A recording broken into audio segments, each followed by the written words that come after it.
The Israelites were to expel everyone with zerat, a discharge, or had touched a corpse, so they would not defile their camp. The master, or Adonai, said to Moses, "Tell the people of Israel, when a man or a woman commits any kind of sin against another person and thus breaks faith with the master, or with Adonai, he incurs guilt. He must confess the sin which he had committed, and he must make full restitution for his guilt. Add 20% and give it to the victim of his sin.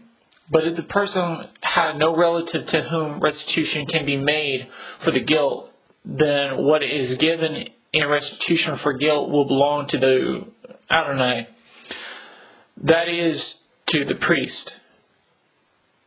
In addition to the ram of atonement, through which atonement is made for him, every contribution which the people of Israel consecrate and present to the priest will belong to him.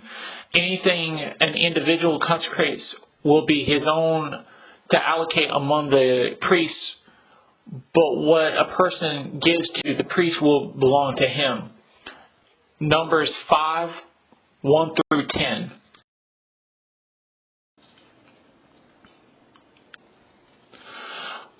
Amid the 1118 BC invasion of Judah by the Philistines, an unusual event occurred at Zorah, modern day Sarah, Israel. Mona, a Dananite, was married to a barren woman. One day a messenger said to her, "Listen, it is true that you are barren and you haven't had a child, but you will conceive and give birth to a son. Now therefore be careful not to drink any wine or other intoxicating liquor, and do not eat anything unclean. For indeed you will conceive and give birth to a son. No razor is to touch his head, because the child will be a Nazarite to Adonai from the womb. Moreover, he will begin to rescue Israel from the power of the Philistines." The woman came and told her husband, "A man of Adonai came to me.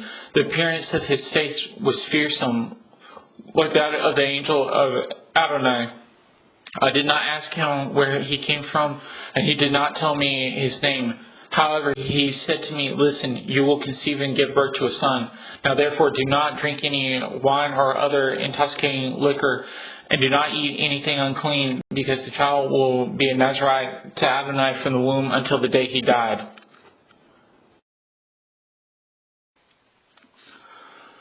Then Manoah prayed, "Please, Adonai, let the man of God you sent come again to us and teach us how to raise the child who will be born." A few days later, while sitting in the field, the messenger or angel returned to the woman, who was not accompanied by her husband Manoah. The woman hurried and ran to tell her husband, "Here, that man, the one who came to me the other day, he's come again." Manoah followed his wife and went to the man and said to him, "Are you the man who spoke to my wife?" He answered, "I am." Manoah asked, "Now, when what you said comes true, what are the guidelines for raising the child? What should be done for him?" The messenger said to Manoah, "Your wife is to do everything I told her. She should not eat anything that comes from a grapevine. She should not drink wine or any intoxicating liquor, and she should not eat anything unclean. She should do everything I ordered her to do." Manoah said to the angel, "Please stay with us a bit longer so that we can cook a young goat for you." The angel replied, "Even if I stay, I will not eat your food. If you prepare a burnt offering, you must offer it to Adonai."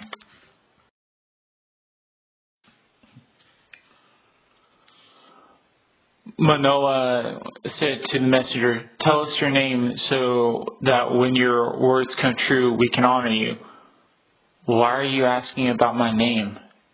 It is wonderful," is the response that was heard. Manoah took the kid and the grain offering and offered them on the rock to the Eternal One. The flame went up toward the sky from the altar, emitting thick smoke. As Manoah and his wife looked on, the messenger ascended in the flame.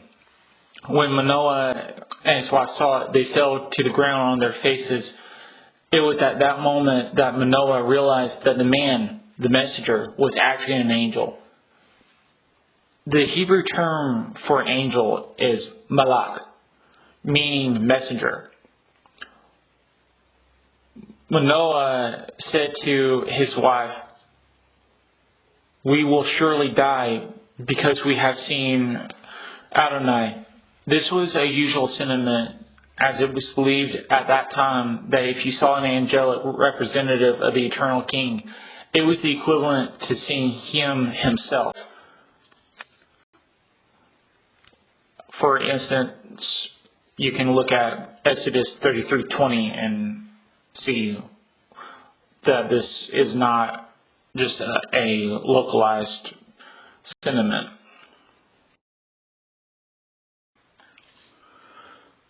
Manoah's wife, though, stated a logical statement that relaxed her husband.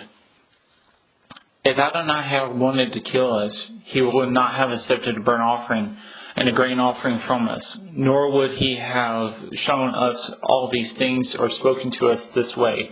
The woman gave birth to a son and named him Samson.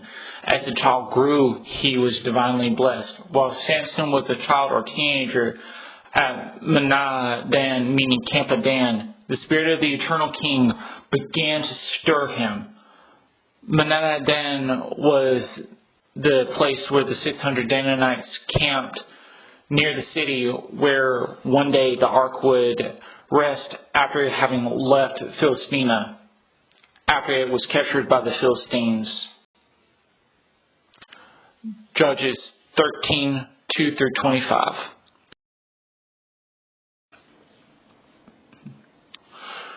Bishop James of Jerusalem, who was the brother of Christ, and all the presbytery of Jerusalem were greeted by Paul and told in detail about the ministry and the masses of believing Gentiles. However, whereas all the metropolises that Paul had taught in were mostly Greek or mostly Gentile, the metropolis of Jerusalem was still mostly Jewish. There had been rumors that Paul had forsaken Moses due to coexisting with Gentiles in their homes and taught that it was wrong to circumcise their sons or observe the Torah. Due to such a controversial issue, though the rumors were false, the presbytery had devised a plan to resolve the controversy. Note, it is hard to minister to people when you do not interact or coexist with them. How could Paul minister to the Gentiles if he did not physically live among them? 4 Messianic Jews took a vow, likely the same vow that Paul had taken, the Nazirite vow. He was to pay for their heads being shaved and, after purification, observe the customs in Torah without the legalistic observation that the Orthodox Jewish leaders advocated. As for the Christians, they had sent a letter similar to the Edict of the Council of Jerusalem to them. The following day, Paul and the men with him began the week-long purification process. On the day of their purification, each man was to bring a burnt offering of a male lamb in its first year without defect, a sin offering of a female lamb, a peace offering of a ram, grain offerings and drink offerings, and a basket of matzah loaves made of fine flour mixed with olive oil, and unleavened wafers spread with olive oil.